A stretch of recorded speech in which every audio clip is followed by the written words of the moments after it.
Very briefly, I'll explain the difference between assets and liabilities. Asset is what puts money in your pocket. Liability is what takes money out of your pocket. Assets can be your real estate portfolio, your stocks, the various investment vehicles, while liabilities are your basic expenses. So, as a professional and as a businessman, the best way to optimize for wealth is stack up your assets such that the dividend is enough to fund the liability.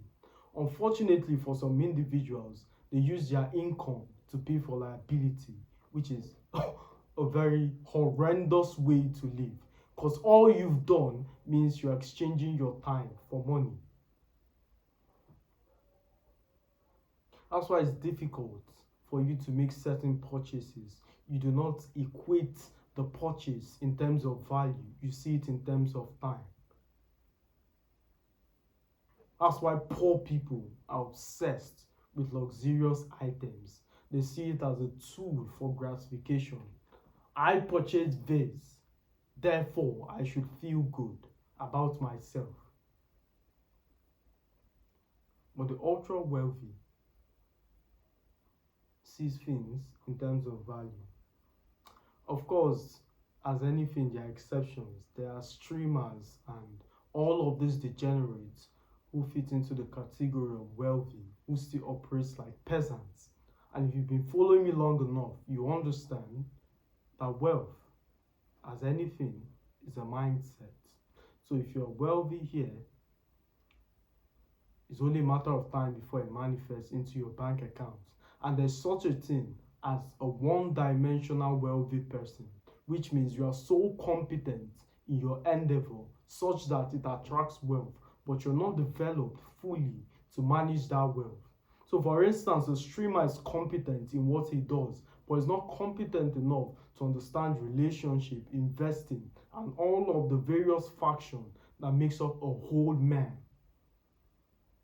I was discussing with my brother the other day, and I said to him, it's better to go through the process that generates 100 million as opposed to just get 100 million, because it's most likely there are mindsets accumulated along the way that helps preserve that result. If you hand out 100 million to random average individual, is either going to get robbed, killed, or influenced by peers that achieves the former result.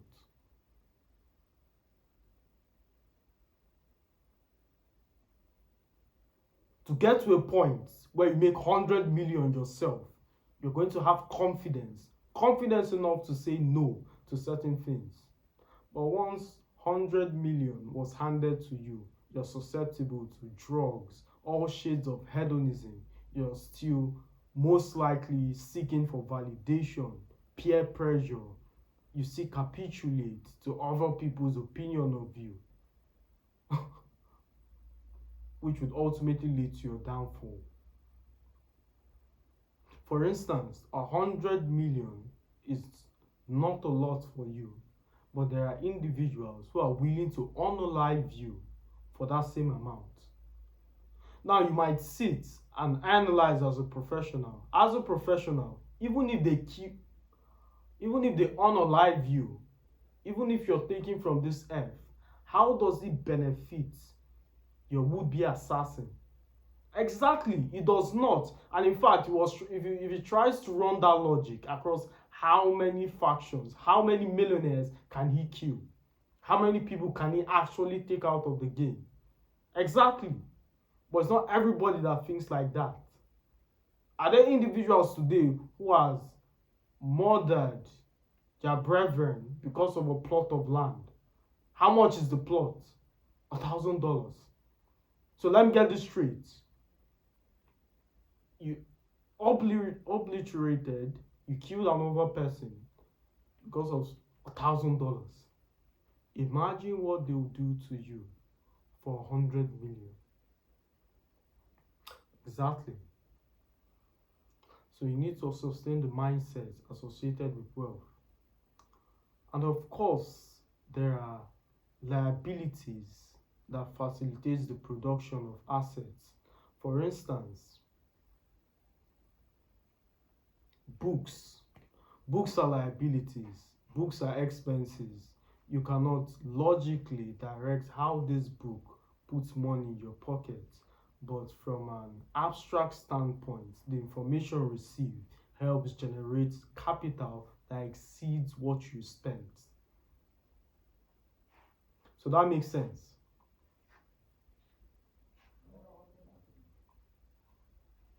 Books, expenses, but it helps facilitate asset production. Your car, for instance, can be an expense because it doesn't help provide any wealth. But there are certain rooms that luxury car can get you into.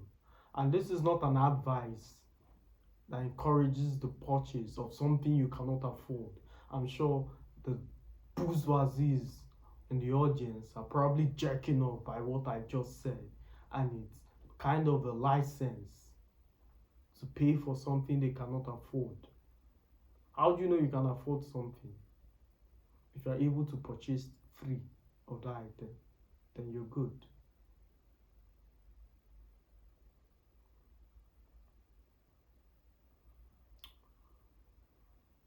Assets, liabilities. Most people would find what I said interesting, or at least be entertained enough to get to this point. But the reason they will not take action is because they bask in the statement, ignorance is bliss. There was a point in my life where I would not take stock of what is in my account. I just spend, and hope it would replenish or it would work out somehow. There are people today who take out their credit card and they have no idea if it would work. So that do exist. And you also sell yourself this narrative. When I get a lot of money, I'll start keeping track. I've said it in the previous recording. He who is faithful in little is faithful in more. And as always, my friends, a pleasure speaking to you. I'll see you in the next one.